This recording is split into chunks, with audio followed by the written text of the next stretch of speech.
Salam sejahtera dan selamat petang. Okay, marilah kita tengok apakah itu virtual lab.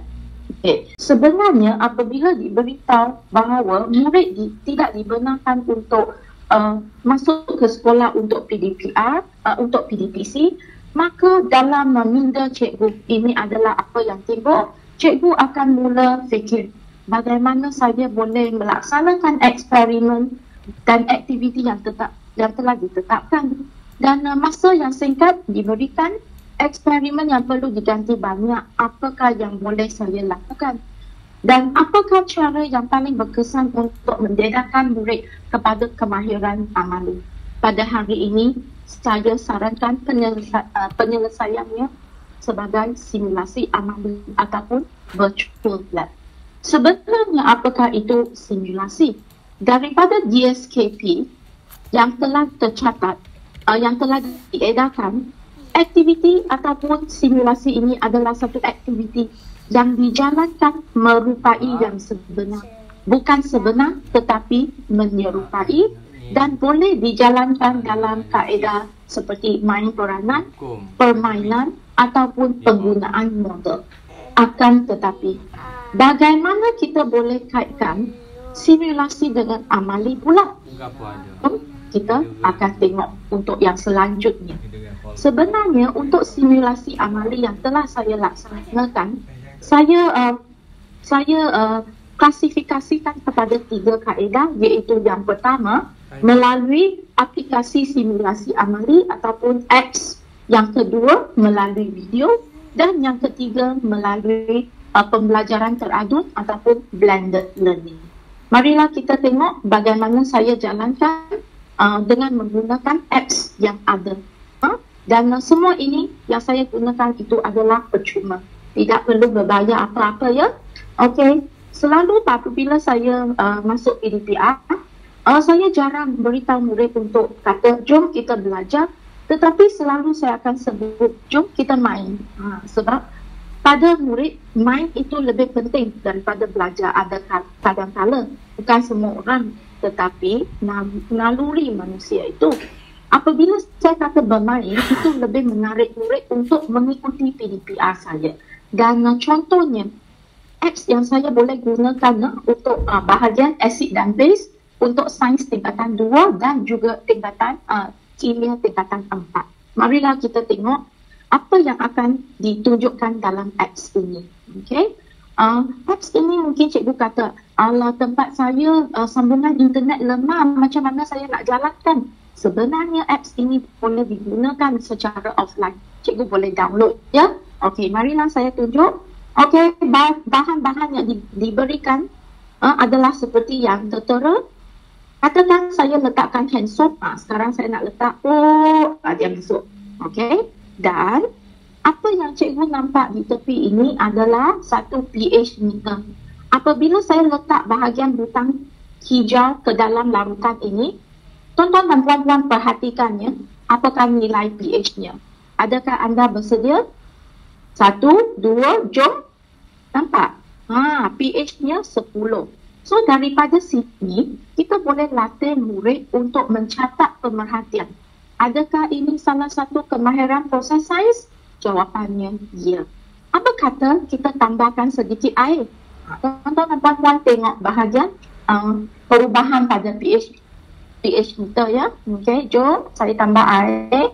Nampak tak? pH itu semakin menurun. Dan di sini saya boleh kaitkan kepekatan dengan nilai pH. Dan cikgu boleh ubah. Apakah bahan yang cikgu nak gunakan, murid nak gunakan, cikgu boleh ubah. Okey, jom kita sambung. Yang seterusnya, topik acid base juga, tetapi pada kali ini ada sesuatu yang lebih menarik dalam apps ini. Apakah yang menarik? Sila tunggu sekejap ya. Apa yang kita tengok tadi adalah cara makro. Tetapi saya boleh gunakan cara mikro. Jom tengok. Apabila kita gunakan cara mikro, bahan yang disediakan sama seperti tadi. Tetapi di sini boleh tengok kepekatan ion hidroksonium dan juga ion hidroksida. Dan ini sebenarnya sudah dimasukkan dalam KSSM Kimia tingkatan 4. Dan sama juga ada meter pH di sini, dan apabila saya mula letakkan contohnya bateri, asid dalam bateri, dan nampak tak bahagian berwarna merah dan biru ini dia berubah. Apabila saya tambahkan air, nampak tak yang berwarna merah ini semakin berkurang. Dan juga murid boleh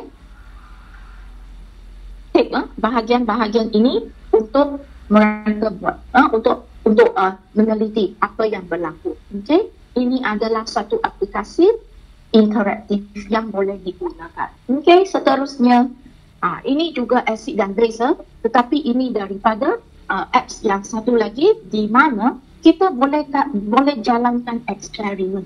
Nak jalankan eksperimen macam mana? Jom saya tunjuk. Okey, katakan saya nak tunjukkan warna. Saya nak tunjukkannya larutan asid. Okey, contohnya asid ini. Asid base ya. Okay, saya tunjukkan base ini. Saya nak tunjukkan warna. Apakah warna penunjuk phenolphthalein dalam natrium hidroksida? Jadi saya akan pilih solution juga. Saya akan pilih indicator. Nampak tak ada banyak jenis indikator? Nanti tuan-tuan dan puan-puan boleh main-mainlah dengan apps interaktif ini. Okey? Nampak sekarang saya akan letakkan phenolphthalein ke dalam natrium hidroksida. Jom tengok apakah warnanya. Saya akan arahkannya untuk tambah. Nampak tak? Warna itu sudah bertukar. Daripada tidak berwarna tadi sudah menjadi merah jambu. Okey? Daripada kita sebut saja, apabila phenolphthalein dalam natrium hidroksida, ia akan bertukar daripada tidak berwarna kepada warna merah jambu. Sebut 10 kali pun tidak semestinya murid ingat. Tetapi bagilah murid main-main, dia akan ingat lebih. Dan ini bukan setakat ini saja ya. Sebenarnya boleh kita buat eksperimen pentikatan dengan menggunakan apps ini. Iaitu daripada Chem Collective. Perlu bayar tak? Jawapannya tidak. Okey. Jom kita boleh reka pack panas dan pack sejuk. Dan ini dirangkumi dalam topik sains tingkatan 3 dan juga kimia tingkatan 5. Okey. Dan caranya sama sahaja ya. Untuk ini caranya sama sahaja. Sebab kesuntukan masa saya tidak tunjukkan di sini. Tapi nanti jika ada masa, tuan-tuan dan puan-puan bolehlah buat. Boleh main-main dengan anak-anak. Boleh main dengan anak murid, tunjuk dan bagi cuba. Okay. Satu yang saya ingin kongsikan di sini adalah sesuatu yang sangat menarik tentang penggunaan mikroskop yang dimasukkan dalam DSKP tingkatan 1, biologi tingkatan 4 dan juga biologi tingkatan 6. Okay. Sekarang saya akan bawa tuan-tuan dan puan-puan pergi ke makmal untuk tengok apakah reka bentuk mikroskop. Sudah lama kita tak masuk ke makmal kan? Jom kita pergi. Adakah anda sudah bersedia? Tidak perlu naik kereta, tidak perlu pakai mask sebab anda ada di tempat masing-masing secara maya.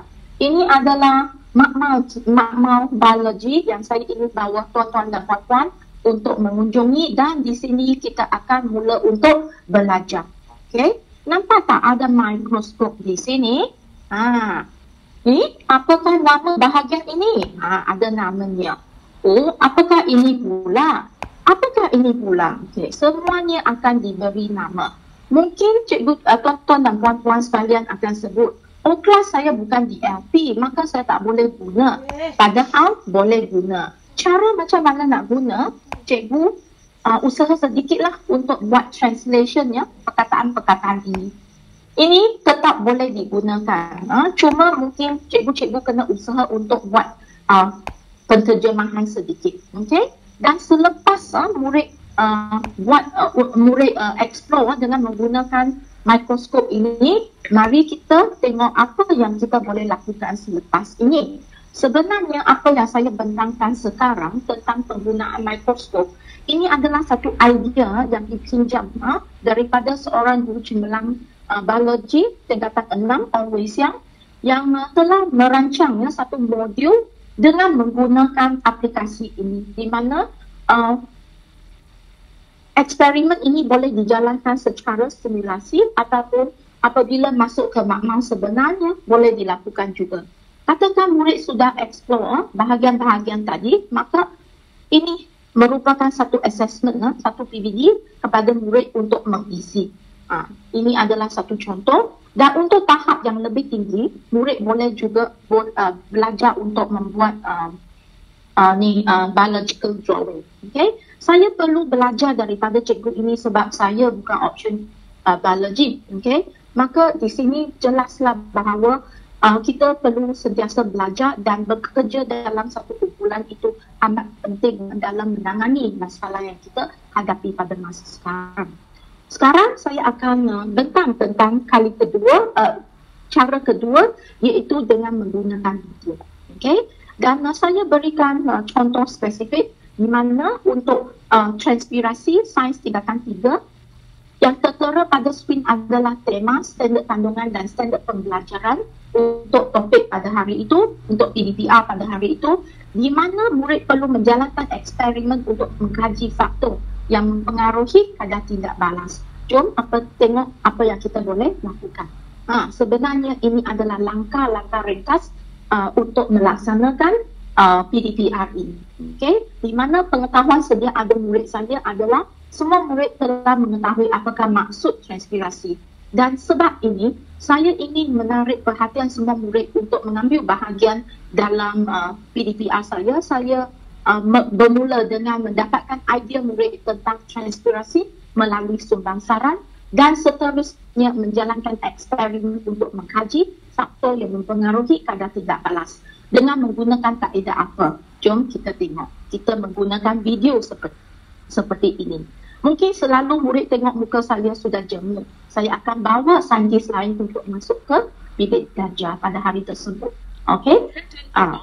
Seperti apa yang cikgu-cikgu nampak sekarang, apa yang dinampakkan di sini adalah setup untuk fotometer dan sebagainya. Dan eksperimen ini dijalankannya dan diberitahu juga langkah-langkah berjaga-jaga. Okay? Ini adalah cara pelaksanaan yang mana kita selalu buat dalam makmal. Okay? Dan mungkin cikgu kata, kelas saya bukan DLP, saya tak boleh guna video ini. Boleh saja. Bagaimana buat? Kita mutekan video, gunakan suara sendiri. Itu yang saya selalu buat. Mutekan video, guna suara sendiri. Tetapi cikgu kena tonton dululah video itu. Tonton dulu sampai habis, baru boleh guna tanpa suara daripada video. Selepas itu, daripada simulasi amali yang telah dilaksanakan, murid akan menerangkan faktor daripada pemerhatian. Daripada pemerhatian dalam simulasi amali tadi dan seterusnya. Murid memberi cadangan untuk menjalankan eksperimen di rumah, di mana sini saya sudah menggabungkan home lab bersama. Dan jangan lupa PBD boleh dilaksanakan. Okey, ini adalah satu minit lagi. Okey, ini adalah satu contoh dan contoh kedua boleh buat untuk pembinaan transformasi. Sama juga gunakan video. Video itu nanti cikgu boleh tonton sendiri. Dan saya amat bersyukur bahawa JPN Perak, sektor pembelajaran JPN Perak telah mengambil inisiatif yang amat baik dan positif dalam membangunkan satu blog yang bernama sebagai Anjung Ilmu Perak, di mana semua eksperimen yang termaktub dalam DSKP dari tingkatan 1 hingga tingkatan 5, tak kira untuk sains, biologi, fizik ataupun kimia, cikgu boleh cari dan cikgu boleh gunakannya sebagai simulasi amali dalam PDPR. Dan juga cikgu boleh gunakan YouTube lah.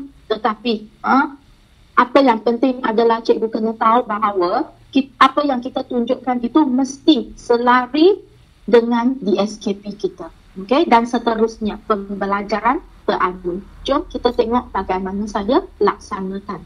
Untuk acid base dan garam ini saya tidak sebut banyak lagi, tetapi saya ingin menarik perhatian tuan-tuan dan puan-puan tentang gabungan flip classroom dan simulasi amali, di mana saya rasa kaedah ini adalah satu kaedah yang amat penting dan amat membantu dalam saya menghabiskan sukatan pelajaran dan juga meningkatkan penguasaan murid saya dalam secara optimal, iaitu untuk fasa pelibatan.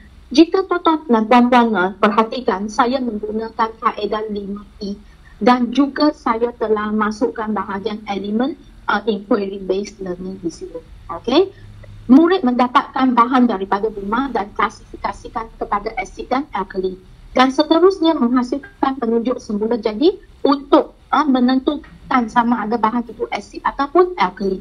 Ini semua dibuat dalam flip classroom sebelum PDPR sebenar.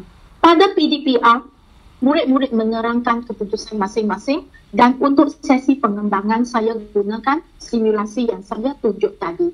Dan jangan lupa PBD amat penting. Dan selalu ditanya, jika saya ajar cara begini, bagaimana saya nak dapatkan murid untuk menjawab soalan SPM dengan cemerlang?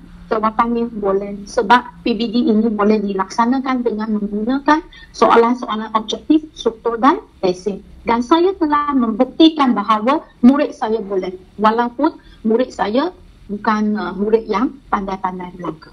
Dan juga boleh kita beralih daripada simulasi amali ke amali di rumah.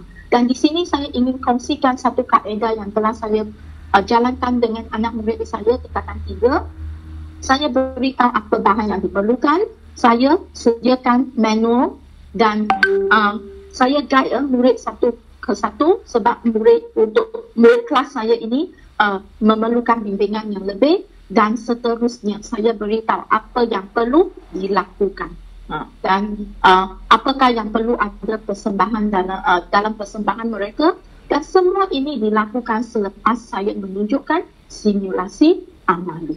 Dan di sini suka hati saya kongsikan sumber-sumber simulasi amali yang boleh digunakan oleh cikgu-cikgu tanpa berbayar. Cikgu boleh explore daripada Praxi Labs, daripada Camp Collective, daripada PHET. Sebenarnya ada banyak lagi, tetapi saya rasa ini lebih kepada user friendly. Okay? Sebelum saya habiskan slot saya pada petang ini, izinkan saya kongsikan sedikit pengalaman saya di mana saya selalu berpegang kepada ini. There are no secrets to success. It is the result of preparation. Cikgu perlu bersedia, cikgu kena berusaha lebih sedikit dan belajar daripada apa yang kita sudah apa yang lemah sebelum ini kita tambah baik. Yang penting kita bekerja bersama dalam satu kumpulan. Sekian sahaja perkongsian saya pada petang ini. Yang baik itu daripada pencipta saya, yang lemah itu adalah daripada saya sendiri. Semoga bermanfaat untuk tuan-tuan dan puan-puan. Sekian sahaja. Terima kasih.